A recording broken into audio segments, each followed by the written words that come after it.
Thank you, Senator Booker, and thank you, Ranking Member. Thank you, Mr. Chair, very much. This is a significant data breach. We'll talk about this all the day, but bottom line, we need to see some action on this immediately. Mr. McFarland, thank you for being here today. We've heard in your testimony, we have seen your flash audit alert that was released by your office earlier this month. And in that audit alert, you did highlight your serious concerns regarding OPM's management of its new IT project, the improvement project. And I can't overstate the importance of project management, particularly with respect to projects as complex and important as this particular project.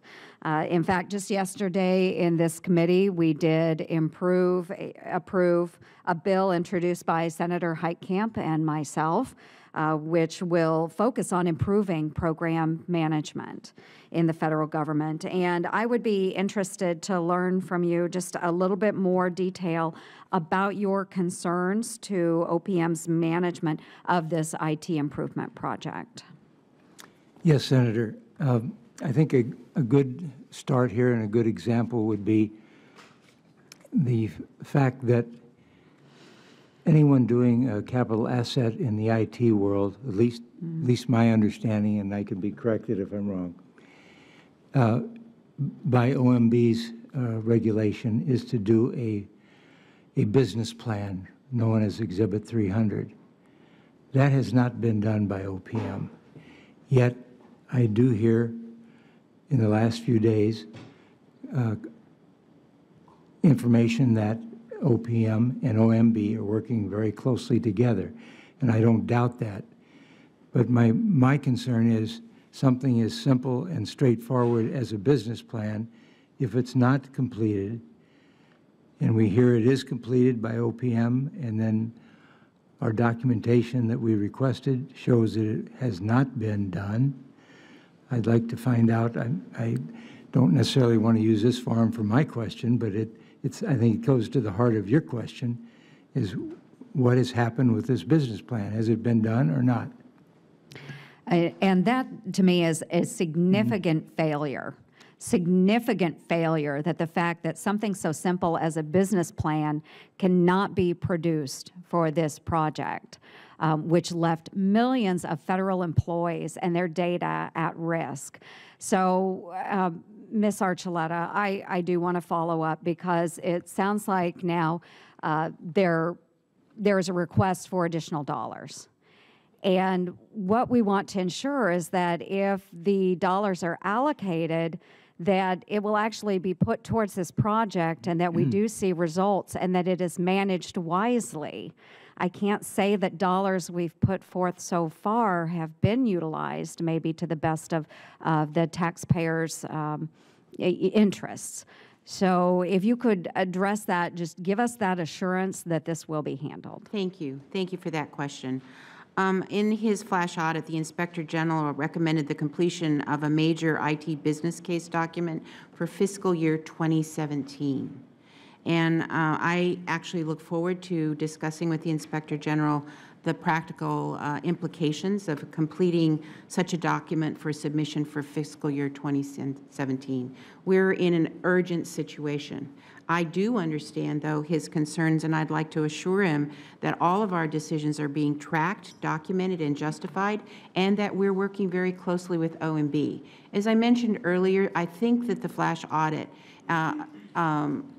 discussions need to occur between me and the IG, and we will do that. We have our staffs are meeting next Tuesday, and I'm sure Mr. McFarland and I will meet immediately following. The important thing is that we address his concerns, but I think the other thing is that we move quickly. As Tony and Andy have already described, we're in a very urgent situation, so we need to balance and make sure that we're doing all the things that the IG has described, but as well, we understand the urgency of moving forward aggressively. I do appreciate that, but this is rather late, and in retrospect, we can't go take back the data that has been captured by whoever this person or entity is out there that has gotten into the system, who has breached and gotten this data. One thing that maybe we haven't discussed yet is the fact that not only do we have millions of federal records, employee records that were breached, but I know when I filled out the applications for security clearances in the military, not only was my personal information on those forms, but I had to list references on those forms. Their information is also included in this. So we have not only millions of federal employees, potential federal employees, but all of their references information is there as well. How many more millions of people are we talking about? Have we alerted those people? And what's going to be done to follow up on their information as well? Thank you for that question. It's an important question, and I agree with you totally. I'm as upset as you are at the fact that these documents or this information has been breached.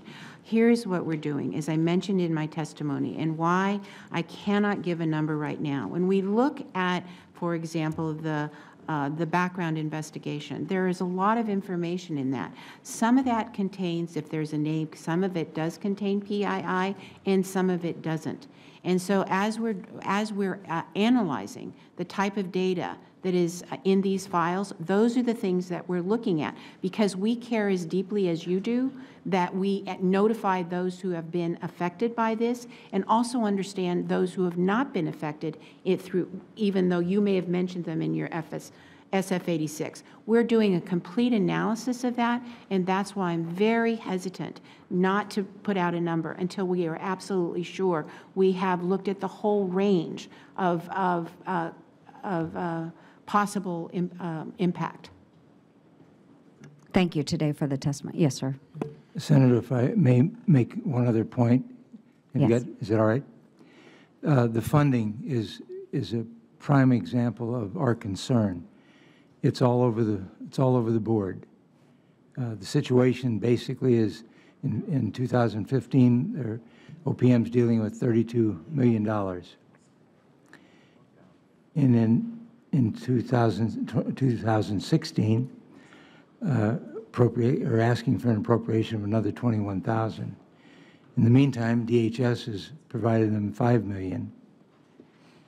And the other $67 million is going to come, I believe, from what I understand, is supposed to come from the program areas at OPM.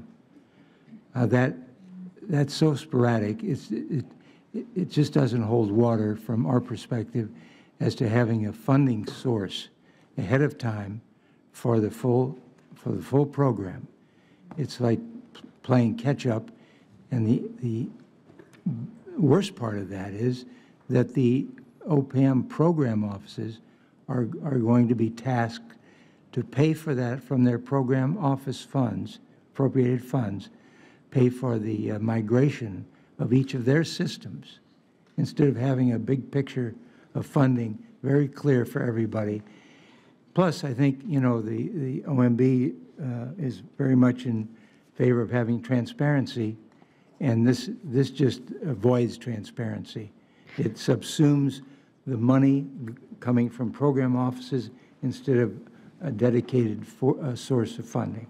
Thank you. I think that's an exceptional point. Thank you for allowing the additional response. Thank you, Senator Ernst. I do want to point out, as best as I can determine the information given to me, we spend something like $80 billion per year on IT systems in the federal government. So this is a problem of management. It's a problem of prioritization.